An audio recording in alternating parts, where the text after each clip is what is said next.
Faly miarahaba ireo andiany faefatra ato amin'ny université polytechnique Faratrano zay nisa roapolo mianadahy izy ireo dia ahitanan'ireo ankizy nanao ny communication multimédia, ny paramédicaux ary ny agronomie.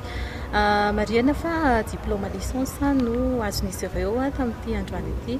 Isaorana avokoa ireo rehetra izay nifanometanana tamin'ny université Masaka na ny fampitaovana ny fiarahamiasa rehetra natanteraka ity androandroany ity. Anentanana ireo tanora izay liana amin'ny ireo lalam-piofanana anankitelo misy ato amin'ny université Masaka ireo, ankizy izay nanana ny baccalauréat dia amin'ny 1 ny volana janoary ho avy izao no fidirana marihana fa voafetra ny toerana tsy misy classe parallèle, tsy misy sureffectif ato amin'ny Masaka. Ny mpianatry ny université Masaka dia ampianarina amorona orinasa ao aoriana fahafitan'ny fianarana fa tsy andeha hitady asa amin'ny alalan'izay mari-pahaizana izay noho izany mianatra ny resaka création et gestion d'entreprise ny mpianatra avy ato amin'ny université Mariana. Fa misy mpianatra anankiroa izay tena sangany reharehan'ny université amin'izao fotoana izao. Ny anankiray any amin'ny faritra Ambatoviana resaka fambolena tsaramaso no nanaovany fikarohana izay mamboly toerana amina hektara maro izy ary ny vokatra avy ao dia efa misy ireo any ivelany mandray an'izany vokatra izany, ankoatran'ireo izay tsy raisina any dia mitobaka amin'ireo tsena anatiny.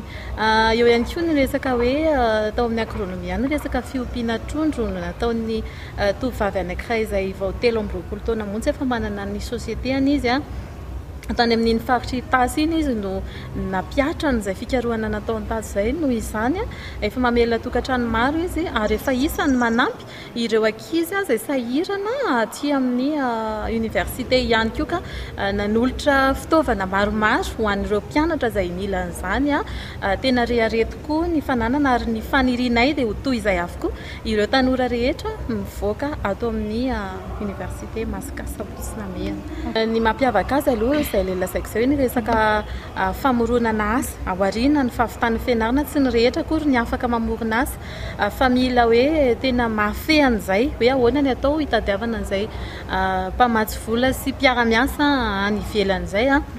Ny tany koa raha eto Madagasikara mbola azo lazaina malalaka dia azo atao tsara izay teo amin'ny resaka paramètre indray dia tena ampianarina mihitsy ny ankizy amin'izay hoe tsy voatery andeha hiasa any amina hôpitaly ohatra fa marihana mbola betsaka ny manodidina Antananarivo raha tsy resaka ankoatrana Faratrano Faratrano manokana raha tsy tena na iny amin'ny faritra Antsorobe sy ny sisiny mbola misy toerana izay tsy ahitana an'izay hôpitaly sy ny sisa izay noho izany afaka miparitaka ny ankizy avy any no tena betsaka mianatra ato aminay. Mampiavaka anay tsy mitovy amin'ireo université hafa izay hoe rehefa tonga ny fahadimy volana dia tsy maintsy voaroaka ny mpianatra rehefa tsy maloha an'izay saram-pianarana izay fa miezaka mifampiresaka. Ny antony ny ankamaroany dia mpiasa tena avokoa raha tsy ilaza hoe ireo tantsaha mpamokatra noho izany misy foana fifampirarahana.